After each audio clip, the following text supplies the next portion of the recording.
This video is created in partnership with Bob's Red Mill.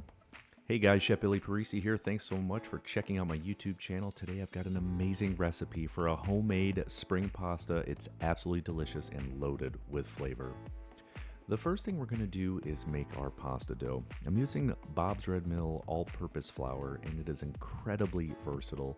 It's got enough protein to make some amazing breads or pie crusts or even pizza doughs, and it's actually delicate enough to make an amazing cake as well. So we're going to use it to make our pasta dough. So the first thing we want to do is add our flour to a very clean surface, and then using the back of our hand, we want to make a well because we're going to put some eggs in that.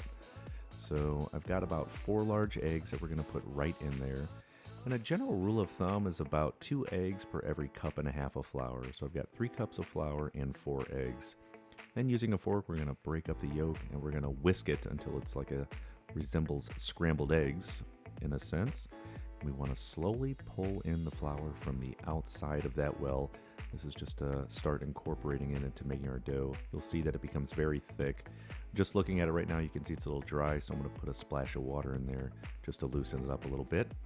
And we're going to continue to mix as much as we can until we can't with a fork. So using a bench knife, I bring in at this point and really start scraping everything and getting all the stuck pieces to the clean surface into my pasta dough recipe. And then it's time to knead. This is probably the most important part of the pasta dough recipe because if you don't knead it enough, it can shred or break up when you're running it through the rollers. So I suggest doing it for 7 to 9 minutes and constantly. Do not take a break during this step. And if you want just to be safe, do it another 2 minutes after that 7 to 9 is over. Really continue to knead it. It should be a perfect yellow ball and have a little spring in it if you press it down. What we want to do now is transfer it to a plastic bag or even some plastic wrap. We want it to chill in the refrigerator for about 30 minutes. This is enough time to allow the gluten to work so that it can stretch and form and be tugged and pulled as we put it through our pasta crank. Next, we're going to come back and sort of just set up our pasta crank pasta maker, mount it really well to the countertop there.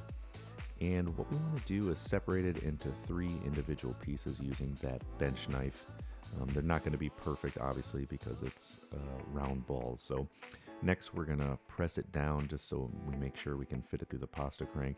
And then we want to sprinkle both sides with flour.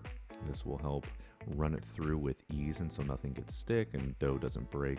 So I'm on the lowest setting right now, or the widest setting. I'm going to run it through about 2 to 3 times just to make sure no dough is splitting, there's enough flour on there. Then we're going to slowly crank it down, make the pasta thinner, and we run it through about 2 times until we get to the final setting. But this part is incredibly important. Take the time to do this.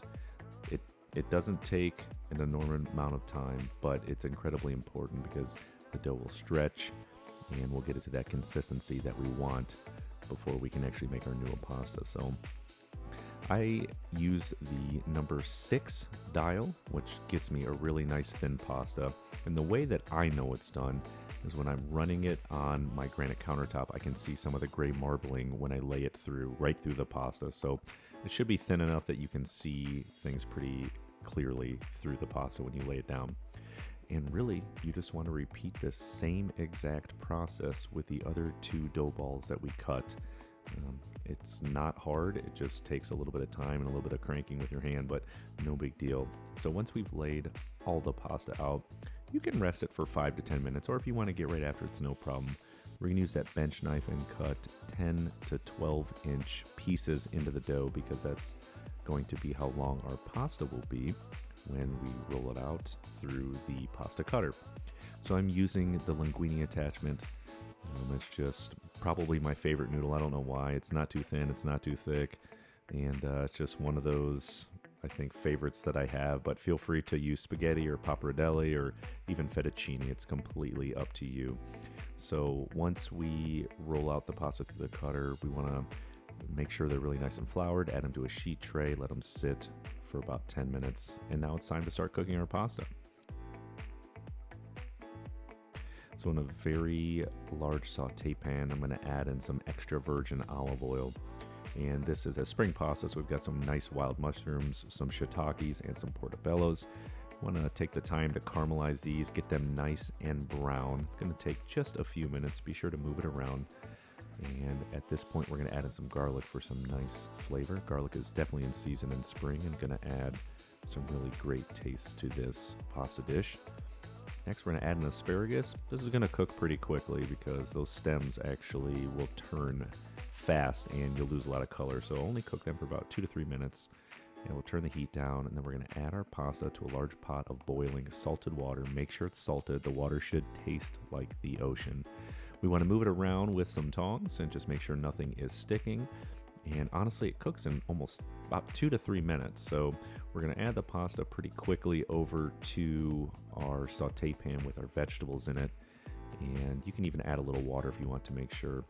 I've got some whole milk ricotta cheese. It's going to add a ton of flavor, a lot of body to this pasta dish. And what kind of Italian would I be without adding Parmesan cheese, and a lot of it. Season the pasta very, very well with kosher salt and fresh cracked black pepper. And at this point, we want to just mix everything together. It's going to get really thick, and as I mentioned before, you can add a little bit of that pasta water to help loosen it up. And obviously, the heat from the water will help melt the cheese as well. So at this point, we're ready to plate up. I like to sort of make little individual mounds of pasta just because it looks really, really pretty. It makes it actually really easy to eat. We're going to spread on the roasted asparagus and mushrooms all over the dish. Got some sliced burrata for more cheese because I absolutely love it. We've got some thinly sliced prosciutto ham we're going to add on there for some nice salty goodness. And of course, a little bit more Parmesan cheese. And to really help make the flavors robust and springtime, we're going to zest in some fresh lemon zest. We're going to finish off with some flat parsley, and then we're done. An incredibly simple, easy dish to make. When you eat homemade pasta, there's absolutely nothing like it. It's beyond delicious, and I promise much easier than you would ever thought. Thanks so much for stopping by my YouTube channel, you guys. Be sure to subscribe, and for more great recipes and ideas, please visit billyparisi.com.